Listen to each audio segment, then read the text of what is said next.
Pollution, transport से जुड़ी हुई चुनौतियां का सामना कर रहे हैं।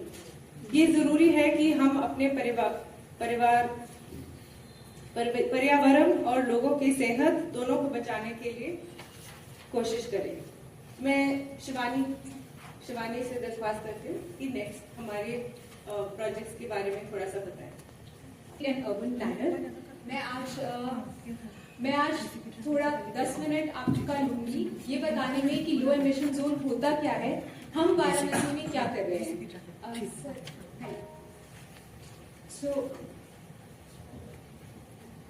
लो एमिशन जोन शुरू करने से पहले मैं 2 मिनट में ये बताऊंगी कि राहगिरी फाउंडेशन क्या करती है। तो हम liveable, accessible and equitable cities through data, safe and में काम करते हैं।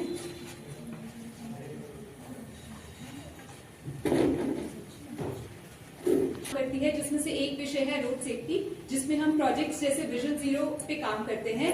कई सारे street redevelopment projects, junction redevelopment projects भी करते हैं। We also do community engagement projects through flagship programmes like Raahgiri days. हमारा क्लीन एयर सॉल्यूशंस में भी काम है, जिसमें हम उत्तर प्रदेश के 3 शहरों में काम कर रहे हैं, मथुरा, वृंदावन और वाराणसी, जिसमें वाराणसी में हम लो एमिशन जोन क्रिएट करेंगे। मैं आगे लो एमिशन जोन के बारे में और डिस्कस करूंगी। और हम चाइल्ड हेल्थ इनिशिएटिव्स पे भी काम करते हैं, सरकारी पार्टनर्स के साथ काम करते हैं। हरियाणा सरकार, उड़ीसा सरकार, मध्य प्रदेश और उत्तर प्रदेश सरकार। हमारी रोड ओनिंग एजेंसीज जिनके साथ हमारा काफी काम रहता है वो NHAI, PWD और अदर एनफोर्समेंट एजेंसीज। तो ये एक वन सिंगल स्लाइड में एक फोटो है कि हमने क्या क्या काम किए हैं दूसरे शहरों में। आप इस साइड देख सकते हैं कि एक सड़क का फोटो है। This is the model street made in Gurgaon and this has been adopted by different government agencies to replicate it as in 100 kilometre और स्ट्रेचेस ऑफ रोड। तो क्योंकि इसको हमने बहुत ही सेफ और एक्सेसिबल बनाया है और ये कॉन्सेप्ट अडेप्ट कर लिया गया है गुड़गांव में। दूसरी तरफ आप देख सकते हैं एक टैक्टिकल अर्बनिज्म का फोटो है जो हमने सेफ स्कूल जोन प्रोजेक्ट के तहत किया था। इसमें हम बहुत कम काम करके बहुत ज्यादा इम्पैक्ट क्रिएट करते हैं थ्रू सॉफ्ट मेजर्स। तो ये बस थोड़ा सा स्लाइड है, काम और भी है। बट अब मैं आऊंगी वाराणसी के ऊपर। तो जब भी हम वाराणसी की बात करते हैं हमारे दिमाग में क्या चीजें आती हैं? हम बात करते हैं काशी विश्वनाथ, आरती होती है घाट पर, it's a cultural heritage city, it's a sacred place. हम ये सारी चीजें वाराणसी के बारे में जब सुनते हैं तो सबसे पहले अपने दिमाग में लाते हैं। लेकिन वाराणसी की और भी चीजें हैं जो मैं आगे हाईलाइट करूंगी, जैसे वाराणसी की पॉपुलेशन। तो estimated population of Varanasi is 1.8 million, but the domestic tourism is nearly 13 crore. 13 crore का एस्टिमेट है कि इतना टूरिज्म इस शहर में है, जिसकी अपनी पॉपुलेशन काफी कम है। फॉरेन टूरिज्म का भी काफी इसमें। तो ये हमारे इमर्जिंग अर्बन चैलेंजेस हैं। आज हम इन चैलेंजेस के साथ डिस्कस करेंगे कि हम वाराणसी में क्या स्ट्रैटेजीज बना सकें। तो उसमें से एक चैलेंज है प्रदूषण। प्रदूषण को वाराणसी के कॉन्टेक्स्ट में डिस्कस करने से पहले मैं आपको ग्लोबल लेवल पे बताऊंगी कि वर्ल्ड वाइड पॉल्यूशन का क्या स्टेटस है। So India ranks 3rd most polluted country in the world in 2.5 PM 2.5 premature deaths होती है पॉल्यूशन के कारण। तो ये बात तो सच है कि पॉल्यूशन कोई छोटा मुद्दा नहीं है, इट्स अ ग्लोबल इशू। और ये इंडिया में, because India is the 3rd most polluted country, so it needs to be addressed. Now coming down to India, Varanasi एक प्रदूषित शहर रहा है। नेशनल क्लीन एयर प्रोग्राम जो 2019 में आया, उसके तहत Varanasi was one of the polluted cities in India.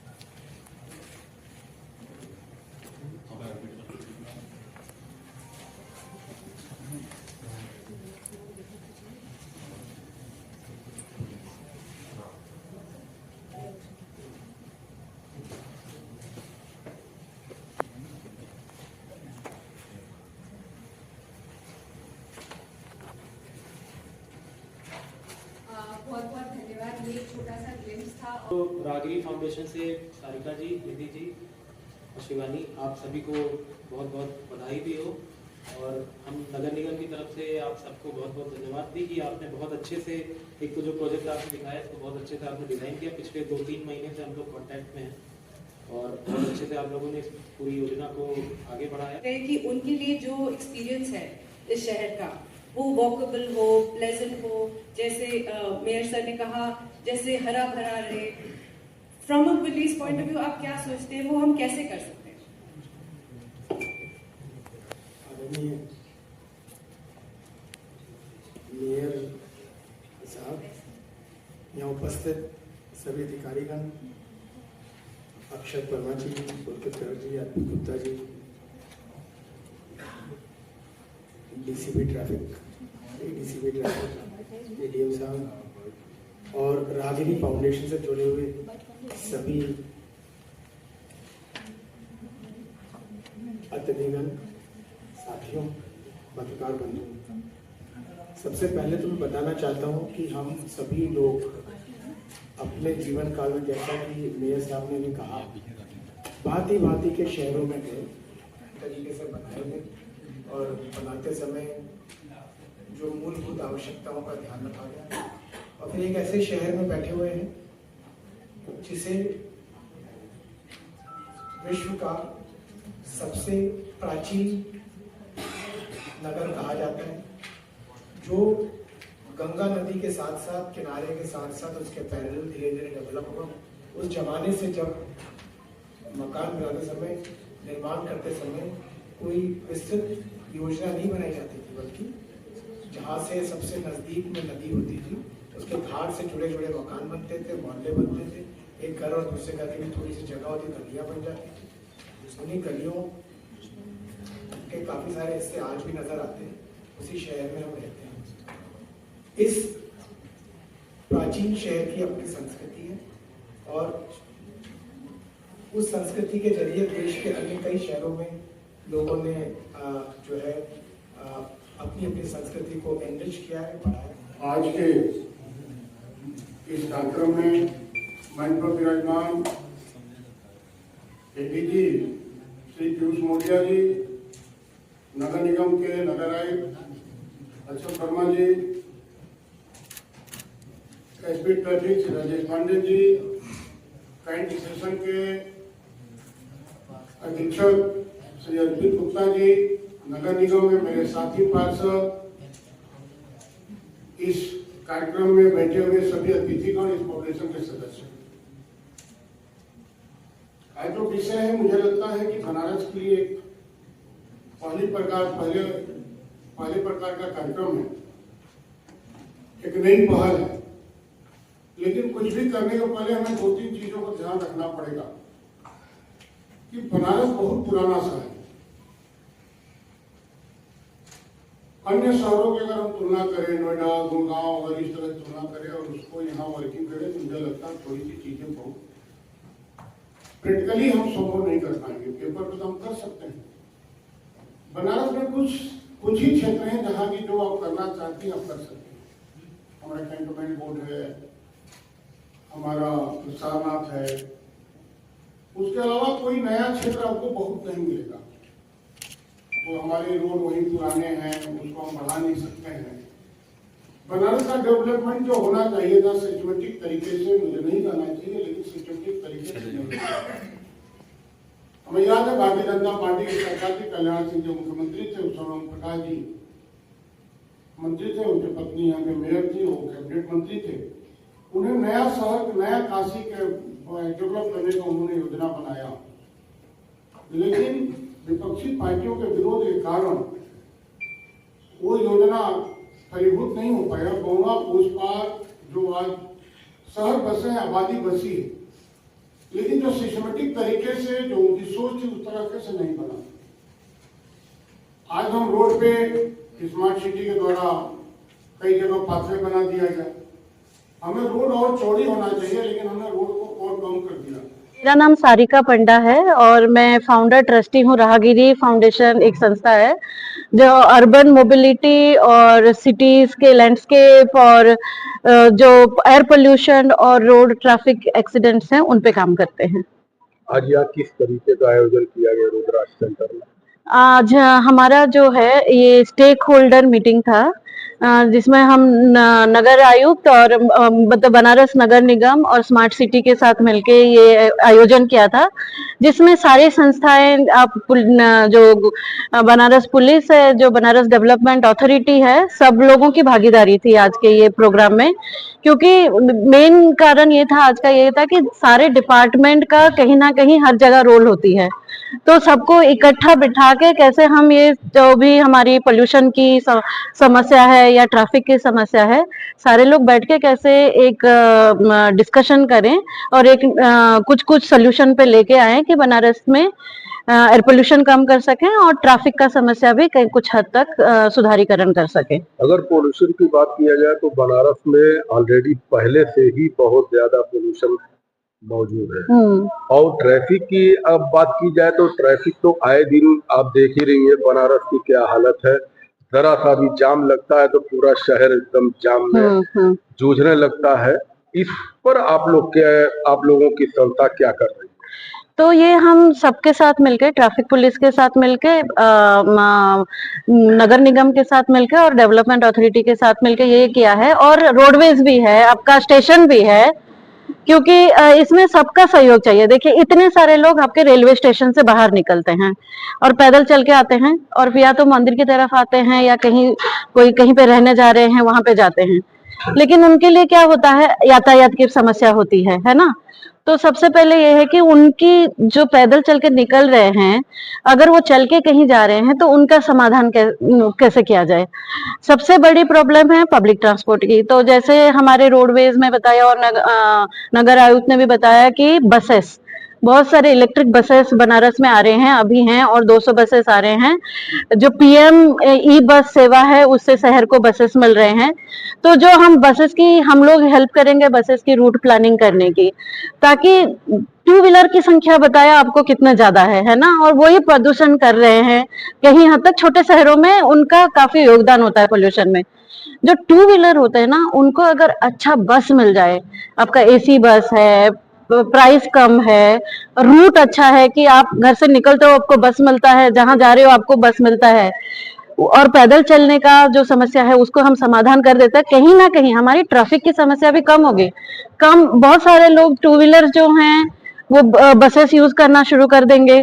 बहुत सारे जो अभी ई रिक्शाज इतने सारे डिमांड हो रहा है, क्यों हो रहा है? क्योंकि हमारे शहर में बसेस की संख्या कम है। जब ये बसेस की संख्या बढ़ जाएगी, जब हमारे फुटपाथ अच्छे हो जाएंगे, लोग चलना शुरू कर देंगे, बसेस लेना शुरू कर देंगे, ऑटोमेटिकली ट्रैफिक की प्रॉब्लम जो है पूरी तो कहीं खत्म नहीं होती है। आप चाहे 16 लेन की रोड बना दो, आपकी ट्रैफिक की समस्या खत्म नहीं होगी। पर इस सब से जो कोर सिटी एरिया है, जो हम 4 एरिया को लेके चल रहे हैं, जो बीएचयू एरिया है, जो कैंटनमेंट एरिया है, या जो लहरतारा एरिया है, ये सारे एरियाज में कम से कम कुछ तो सुधारीकरण हो सकती है। परिचय बताएं। शाकंभरी नंदन संतालिया, जनसंपर्क अधिकारी, वाराणसी स्मार्ट सिटी। आज रुद्राक्ष सेंटर में आप लोगों ने क्या आयोजन किया है, पूरा उसका डिटेल बता दीजिए। जैसा कि हम अवगत है कि वाराणसी जिस तरीके से अपने सांस्कृतिक महत्व के साथ, अपने ऐतिहासिक महत्व के साथ यहाँ पे फुटफॉल भी बहुत ज़्यादा है। जब से श्री काशी विश्वनाथ धाम का नव्य और भव्य स्वरूप में लोकार्पण हुआ है, उसके बाद से बहुत ही समृद्ध संख्या में पर्यटक और श्रद्धालु वाराणसी आ रहे हैं। और अगर विश्वव्यापी उसमें देखें तो जो प्रदूषण की समस्या है, जो एमिशन हो रहा है PM 2.5 का, उसके लिए भी बहुत ही बड़े बड़े समिट्स हो रहे हैं, चाहे COP29 हो, चाहे पेरिस में क्लाइमेट चेंज का एग्रीमेंट्स हो। इस तरीके की बहुत ही अच्छी पहल जो है वो विश्व पटल पर हो रही है। तो इसी की श्रृंखला में आज वाराणसी स्मार्ट सिटी और वाराणसी नगर निगम द्वारा संयुक्त प्रयास से जो राहगिरी फाउंडेशन करके एक संस्था है, उसके साथ एक MOU पूर्व में किया गया है। और राहगिरी फाउंडेशन के साथ ही समन्वय में जो शहर में लो एमिशन जोन होते हैं, उनके स्थापना के लिए, उनके बाइफर्केशन के लिए, उनकी कैटेगराइजेशन के लिए क्या प्रयास किए जा सकते हैं, उसके लिए जो भी हमारे समन्वय वाले विभाग हैं, जो भी हमारे स्टेक होल्डर्स हैं, जो भी यहाँ के ऐसे बोर्ड्स हैं, चाहे डेवलपमेंट एसोसिएशन हो, डेवलपमेंट कॉरपोरेशन हो, कैंटोनमेंट हो, रेलवे स्टेशन की जो भी स्टेक होल्डर्स हों, उन सब के साथ एक राउंड टेबल कॉन्फ्रेंस का आयोजन किया गया है, जिससे हम लोग आपस में चर्चा कर सकें और एक ऐसे रोड मैप पे जा सकें जहाँ से वाराणसी में विभिन्न तरीके से लो एमिशन जोन जो होते हैं उनका क्रिएशन किस तरीके से हो सकता है, कहाँ हो सकता है, उसकी फिजिबिलिटी क्या होगी, लोकेशन क्या होगी, और उससे वाराणसी का जो एवरेज प्रदूषण स्तर है उसमें कितनी गिरावट आएगी, किस तरीके से यहाँ के जो स्थानीय निवासी हैं उनको फ़ायदा होगा, यहाँ की ईज़ ऑफ लिविंग में आराम मिलेगा, बहुत अच्छी रिलैक्सेशन होंगे। और साथ में एक और भी बहुत महत्वपूर्ण एजेंडा था कि जो वाराणसी के आगामी जो नए इंफ्रास्ट्रक्चर्स बन रहे हैं, जो अभी गतिमान परियोजनाएं हैं, जो आगे प्रस्तावित परियोजनाएं हैं, उनमें किस तरीके से इस टाइप की जोन्स को और इस तरीके की प्रैक्टिसेस को हम इनकॉर्पोरेट कर सकते हैं, उस पर भी विस्तृत चर्चा हुई है।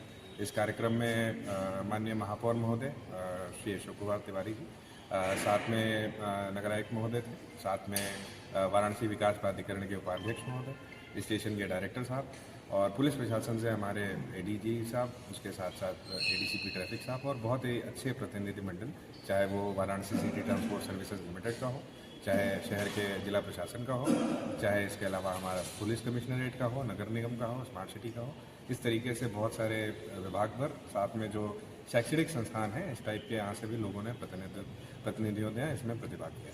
जो 4 जगहों को चिन्हित किया गया वो कौन कौन से जगह हैं? ये चिन्हित अभी कुछ ऐसी 4 जगहों को नहीं किया गया है। एक स्कीम बनाई गई है कि जैसे अगर हम शैक्षणिक संस्थानों की तरफ जा रहे हैं तो बनारस हिंदू यूनिवर्सिटी जो है वो बनारस के सबसे अधिक क्षेत्रफल में फैला हुआ शैक्षणिक संस्थान है।